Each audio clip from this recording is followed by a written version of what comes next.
nambarkii baabuurkii watay nambar 7 baabuur geerish ku jiray oo haleesnaay oo geerishka hay'adda ku jiray oo la sameynay nambarkiisa ayuu watay ciidankan mar dhow marka hadda taliyuhu soo laabtay ayuu ka qaaday ayuu ka soocay ayuu ka waday meeshii dhaqan celinta ay ku jireen okay baabuurka la isticmaalo muxuu ahaa baabuurka la isticmaalo wuxuu ahaa nabad sugidda mahad salaad oo dhawaan xalasaniinta ama meesha dhaqan celinta ka soo bixiyay oo ku dhagan aad ugu dhow oo ka soo bixiyay kuna daray ciidanka duufaan nimankii ay ka soo tageen oo la dagaalka kula jireen oo ciidanka ay isla ahaayeen oo maartay hay'adda nisa ka wada tirsanaayeen way aqoonsanayaan isla markiina dadka waxay la wadaagi doonaan oo u sheegi doonaan saaxiibadood faamilkooda ku sir qasad doonaan war ninka meesha lagu dilay hebel oo ahay anigoo ciidankii ka tirsanaay maxaa in ka qarsoon marka waxaan uga baranay hay'adda dawladda Soomaaliya markii ay soo afjarto dhagar qabayaasha weerarka soo qaaday in ay soo bandhigto meydadka dadkii wax geystay hadday noqoto furimaha hore dagaalka iyo hadday noqoto meelaha goobahan oo kale oo shabaab weerar ku soo qaadeen ma aysan dhicin oo meydadkiina lama tusin sababtu maxay tahay looma baahna in meydka la arko looma baahna muhiim ma ahan waa loo arkaa meydka maxaa sababaya yani arrimahaas waa ka gudubta dowladda Soomaaliya okay that's crap that's absolutely sax ma ahan qalad weeyaan ma dowladda Soomaaliya kama gudbin inay meyd soo bandhigto laakiin waxa jira in sheegaya meydka leen kaga qari meydka waxa leen kaga qariyay dadka weerarka soo qaaday inta la hubo 5 ilaa 6 la hubo waxay kamid ahaayeen duufaan hay'adda nabad sugidda waxay ahaayeen isi soo dhiibayaal al-shabaab ka yimid oo taliyaha nabad sugidda mahad salaad oo dhawaan xalasaniinta ama meesha dhaqan celinta ka soo bixiyay oo ku dhagan aad ugu dhow oo ka soo bixiyay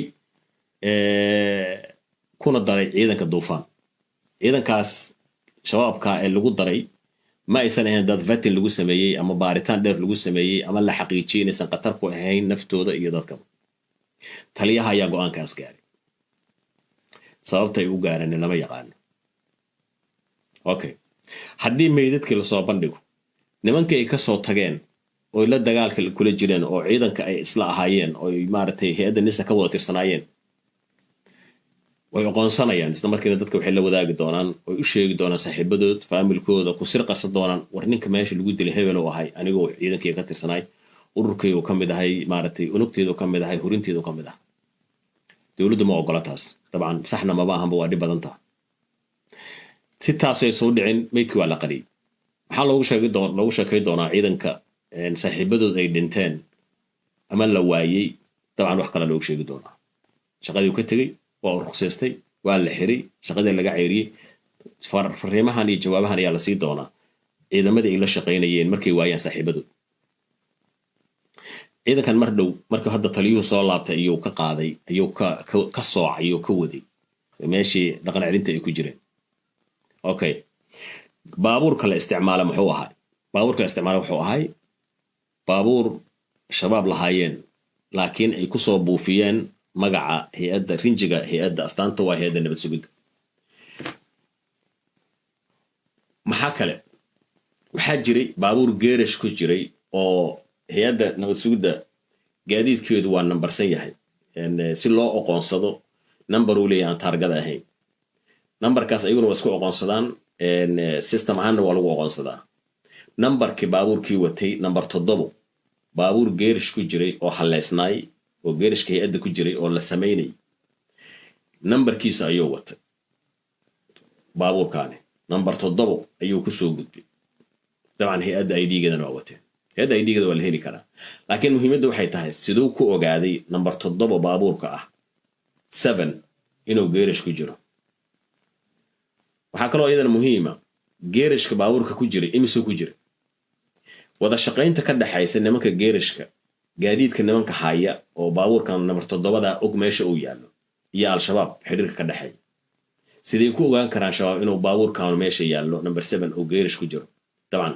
hay'adda la shaqaysay hala shaqaysa ma xume qorshaha dagaalka weerarka ay soo qaadeen waxaan ognahay inuusan 2 maalmood iyo 3 maalmood wax go'aan lagu gaaro maaha waa wax maalmo qaata asbuuciyo qaata bil qaata ama 2 bilood qaata in qorshe intaas la eg ciidan niman intaas la og isqarxinaya la soo diyaariyo nimankan midba meel laga keenaa markii lasoo diyaarinayo lasoo tashkiiliyey laga dhaadhacsiiyey baabuurkii iyo gaadiidkii qaraxii lagu soo raray waxaasoo dhan in laysi soo saaro waxa weeyaan waa wax u baahan howl iyo shaqo ma aha wax fudud baabuurka marka haleesnaay oo geerishka ku jiray oo intaasoo maalmood sugayay in numberkiisa la isticmaalo lafteeda waxa weeyaan waxay qorshahu qayb ka ahay laana baabuurku wuxuu sida muuqata number 7 inay soo isticmaalaan waa inay ogaayeen number 7 inuu geerish ku jiro bil ka badan geerishkana baabuurkaas lagu haayay muddo bil ka badan si numberkiisa loo isticmaalo san howl oo master active noqon howl gal isku xirka marka intaas la eg oo ah baabuurkii in la isticmaalo numberkiisa baabuurkii number kale geerish lagu hayo la soo buufiyay ciidankii hay'addu ay lahayd la soo saaro hubkii hay'addu ay lahaydna sana amisanahay iyo uniformka hay'adana soo qaatay iyo maartay iyo ID-goodii ma aha wax wili yaroo shabaab ay ka shaqay karaan ma aha wax dhowr qofood oo shabaab ay maartay go'aan ka gaari karaan waa wax ka weyn oo organized ah oo shaqo weyn oo maartay la dhihi karo waa laga soo wada shaqeeyay dad waaweyn ayaana ka shaqeeyay waxaa kaloo ayadana xusid mudan ciidankii meesha galay waxay aad xodogaal ugu ahaayeen meesha wax kala jiraan markay soo degeen automatically waxay aadeen meesha ay ku jiraan isi soo dhiibayaasha dadka la yiraahdo defectoriska iyo meesha hubku ku jiray xaafiiski obviously dad qodxod ogaalah ayaa hagay dawladda Soomaaliya maxay samaysay marka waxay xirtay laba wiil oo kuwa waardiyaha meesha ka mid ah waran AT-da kuwa yani qaybta waardiyeysa ay xirtay waa loo xiraa ninkan uniform oo qaba shirkii oo saraakiisha hay'adda nabad sugidda ka dhici jiray maalintaas meesha baabuurka hay'adda wataa taliyaha wuxuu sheegtay inuu garasbaan leeyahay ceelasha biyaha kino wax reasonable maxay tahay sababta loo xiraa su'aalaha marka la isweydiinaya waxay tahay maxay tahay sababta oo taliyaha nabad sugiddu ciidan al-shabaab aan la baarin al-shabaab aan la xaqiijin oo cadadkooda u tiro badan yahay intaas la eg oo ugu dhex daray ciidamada nabad sugidda ee amniga sugaya qaranka waxaa kaloo ayadana muhiima oo aan isleeyahay dadka Soomaaliyeed aad iyo aad ay muhiim ugu tahay inay ogaadaan in ilaa 7 agaasime oo qaarkood ciidamo badan xukumaan qaarkood xafiisyada dawladda hay'adda nabad sugidda qaybo waaweyn oo kamid ah xukumaan qaarkood yani mas'uuliyad aad u sareeya hayaan mar raba hadda inaan sheego magacyadooda iyo positionada hayaan laakiin 7 agaasime oo aad muhiim ugu ah lafdhabar ugu ah hay'adda nabad sugidda waa lafdhabarka amniga qaranka Soomaaliya ayagana waxay lafdhabar u yihiin hay'adda nabad sugidda mas'uuliyadda intaas la eg inuu taliyan Mahad Salaad uu u dhiibay asaga ayaa soo xushay ragaas qof kasto oo hay'adda hore uga soo shaqeeyay way inta badan dadkii la yaqiino way isaga baxeen hay'adda sadogtiin waxaana looga kala cararay cabsi laga qabo ninkan iyo dadka iswata waxa ay yihiin ayadoo cabsidaasu jirtay waxaa dhacday in uu haddana tanumaanta dhacday oo dee uu xeraday dadkii dhaqan celista iyo si soo dhiibayaashii defectoriska wixii la dhahayay iyo nimankii shabaabka ahay oo si toosa ciidankii ugu dhex daray cawaaqibkii ka dhashana waa tan maxaa soo socon kara marka maxaa imaanaya waxaa imaanaysa in isku hadlayntii meesha ka baxdo waxaa imaanaya in laisku hadlay waayo hay'adda nabad sugidda waxaa imaanaysa in adduunkii kula shaqaynaya laannooda way ka xog badan yihiin inay faraha kaa laabtaan oo iska kaa ilaaliyaan waxaa imaanaysa in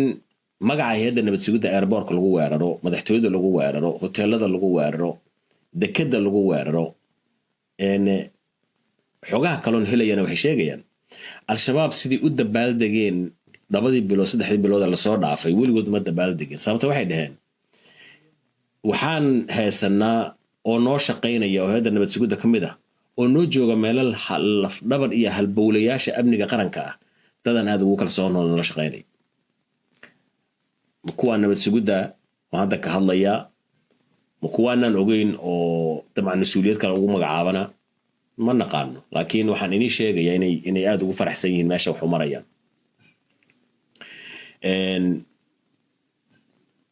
waxaan dhihi lahay haddii ciidanka weerarka soo qaada uu yahay ciidankii hay'adda nabad sugidda haddii baabuurka la isticmaalay uu yahay magacii hay'adda nabad sugidda iyo uniformkii hay'adda nabad sugidda iyo hubkii hay'adda nabad sugidda laakiin gaadiidka la isticmaalurka nambarka hay'adda la isticmaalana uu yahay hay'adda nabad sugidda isku xir intaas la eg iyo wada shaqayn intaas la egna dhex marta shabaab iyo hay'adda nabad sugidda waxa la xirana laba wiil oo qaybta waran la yiraahdo ka tirsan ay yihiin intaan maqlay waxa weeyaan meeshii wax ka bukeen lama gaarin meeshii qaladku ka jira lama taaban meeshii dhibku ka jirana lama ogaan waana leesu maldahaya dee waxbaa leesu huginaya waxaad maqlayseen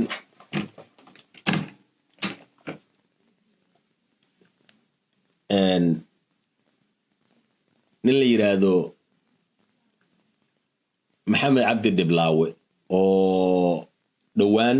waxaan malaynaa 9kii bishii 9aad ee lasoo dhaafay hay'adda nabad sugidda ay sheegtay in la dilay oona ahay ninkii ka dambeeyey isku daygii dil ee madaxweynaha xasan sheekh maxamuud loo geysan rabay markii uu aeroboortka usii socday idaacadaha aadaa looga hadlay inuu ahaa ninkii ka dambeeyey lasoo qabtay ma ahayn ninkaas waa been ninkaas wuxuu ahay kuwa canshuurta aruuriya qatarna ma ahayn wax qatartiisuna waxay ahayd lacagu dadka aruuri jiray wax oo xasan sheekh dilkiisa wax ka ogaay ma jirto xasan sheekh dilkiisa ninka wax ka ogaay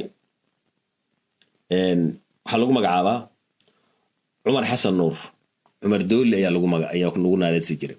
wax la og yahay waa cumar xasan nuur cumar dooli oo hadda ka hor la xiray meesha baqaarku u kareysnaay shaqaalihiisa mid ka mid a meesha ku dhintay fakaday ilmihiisa ay deganaayeen ceelasha biyaha iyo xaawo cabdi intaan xogta ku hayo kala cararay oo kala baxay intuusan qaraxu dhicin ka hor isagu ka tegey waqti gaaban ka hor meesha qaraxu ka dhacay ninkaasaa ka dambeeyey yaa ka kaalmeeyey yaa gacan ka geystay